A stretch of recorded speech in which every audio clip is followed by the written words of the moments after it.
Welcome back to the channel. It's me, Adam, and you're watching Unlimited Options Investing.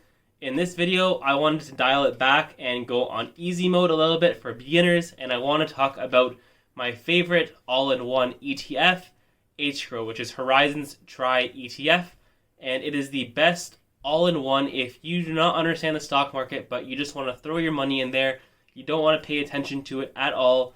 HGRO, it's better than VGRO, which is the Vanguard one. It's better than XGRO, which is the iShares all-in-one ETF for all equity, I believe. It's just the best one, where it has a lot of big tech in there, but it also gives you all the exposure and diversity that you don't have to be worried, and that you can just throw your money there, and over 10, 15, 20 years, you know that you'll have an appreciated amount of money, better than throwing it in mutual funds. And I am going on a rant right now. HGRO is the best. It is an absolute beast. It's done very, very well for those that I know that have it and don't know much about investing, but they've seen gains, and it's awesome to see at very minimal fees. So we're going to get more into that. If you're new to the channel, welcome aboard. Hit that subscribe button. Here at Unlimited Options Investing, we talk everything from stocks, cryptos, ETF, to even options, and I love this stuff so much. So welcome aboard, trying to build a community over here. As always, smash that like button and let's get started. So until I made this video right now, I haven't even compared the three performance year to date until literally this second. So I'm going to show you guys momentarily. But again, HGRO has been my favorite by far, mainly because of the holdings underneath and just the way they've been breaking down compared to most ETFs out there, where I'm just not a fan of the holdings or the bond mixture or the amount of equities they have from a certain country, whereas I find that HGRO's is just the best balance in general, and it's so under the radar, which is interesting as well. So HGRO year to date is up 17.83%, down from its all-time high that it hit about 10 days ago. We've seen a little bit of a correction, if you want to call it that. I wouldn't say that just quite yet, but we are going a little bit down, which is a nice buying opportunity for the long term.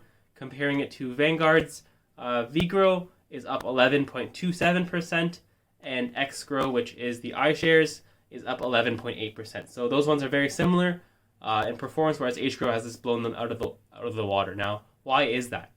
And that's because of the holdings for HGRO. So we see over here it has US large cap at 32%.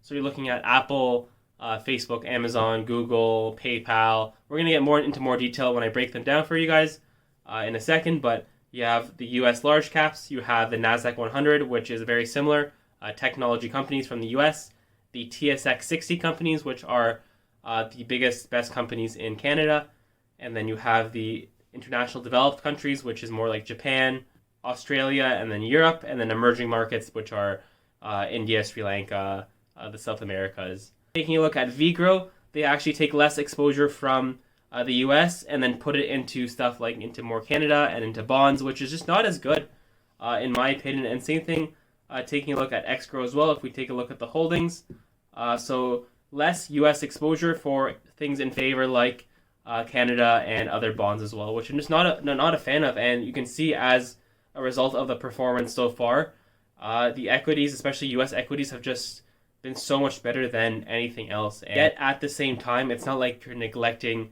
the international markets either, and you are properly diversifying yourself, whereas HGRO has like 12,000 different companies or something ridiculous like that. It's not like you're just focusing on one area of the market or one country or one sector. No, you're well diversified, but your big dogs are still running the show, but yet your smaller horses are still diversified enough that if something happens to your big dogs, then the small guys still have your back in case of any emergency. Taking a look at etfbreakdown.com, and this is actually one of my favorite websites on the down low. So it actually only takes US ETFs. So I took the US equivalent of the ETFs in HGRO, and I broke it down that way. And looking at the top holdings are just like you would manage any big portfolio, but again, at such a low expense ratio to do essentially no work, but just to buy the ticker symbol. So Apple number one at 5%, Microsoft second, of course, Amazon, Facebook, Google, Tesla, Nvidia, Shopify, and then now here's the diversification of Royal Bank of Canada, TD Bank.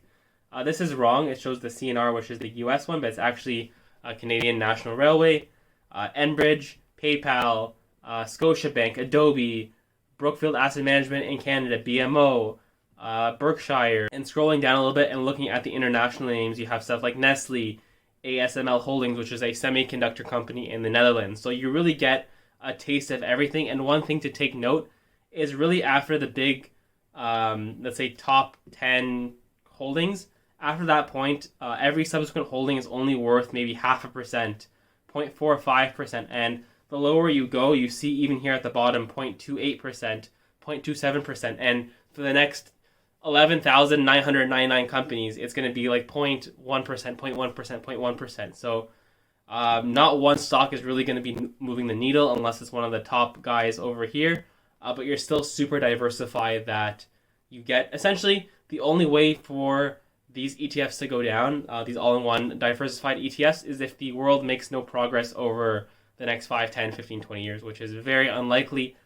If these ETFs are down in the next 10 to 15 years, we have a lot bigger issues going on in the world than just the stock market and finances and money in general. We got a lot of problems going on. So, HGRO is, again, one of my top favorite ETFs to give to anyone that is brand new to the stock market. And taking a look at the candlesticks quickly, we see it's a very easy chart to look. Essentially, when it goes down, just buy it because it doesn't go down very much, even when there is a correction. We're nearing the 50 EMA. We've gone down below the 20 EMA, which hasn't really happened in quite a while. Maybe it happened once a month ago, maybe twice in the summer. Otherwise, it's usually going up. It's usually now. Eventually, we're going to have weaknesses in the market, and we're going to go down. We're going to be trading sideways. But in the time being, it's something so conservative. You can't really be too picky and too selfish or too greedy with this one because by the time you know it, it's going to find buying pressure and go right back up because stocks just go up over time. It pays to be an optimist in the markets long term. You could be bearish short term, but long term bears do not make money in the market. Otherwise, that is the end of my video. Thank you very much for watching. If you're new to the channel, again, welcome aboard. Hit that subscribe button, smash that like button, and I will see you guys in the next video.